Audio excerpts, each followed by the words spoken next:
কোনো মার্কা দল ব্যক্তি বা গোষ্ঠীর মধ্যে সীমাবদ্ধ থাকলে হবে না। আগামীর বাংলাদেশে ভালো মানুষদেরকে শুধুমাত্র কোনো মার্কা দল ব্যক্তি বা গোষ্ঠীর মধ্যে সীমাবদ্ধ থাকলে হবে না। আপনারাও 24 জুলাই অভ্যুত্থানে আপনারা জুলাই রেভলিউশন করেছেন। আগামীর 26 নির্বাচনে আপনাদেরকে এনসিপির পক্ষে বাংলাদেশ গড়ার লড়াইয়ের পক্ষে ব্যালট রেভলিউশন করতে হবে ইনশাআল্লাহ। কোন দল কি আছে? বাংলাদেশের কোন দল আছে? কোন দল?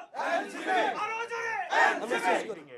ইনশাআল্লাহ আমরা সবাই একসাথে আগামীর সংসদ নির্বাচনে জনগণের প্রতিনিধিত্ব করে জনগণের কণ্ঠস্বর হয়ে 300 আসনে নির্বাচন করে জনগণের প্রতিনিধি হিসাবে আগামীর সংসদে আমরা জনগণের প্রতিনিধিত্ব করব সরকারি দল হিসেবে। আপনারা সবাই এই লড়াইয়ে থাকবেন। সবার সাথে ইনশাআল্লাহ আবারও দেখা হবে।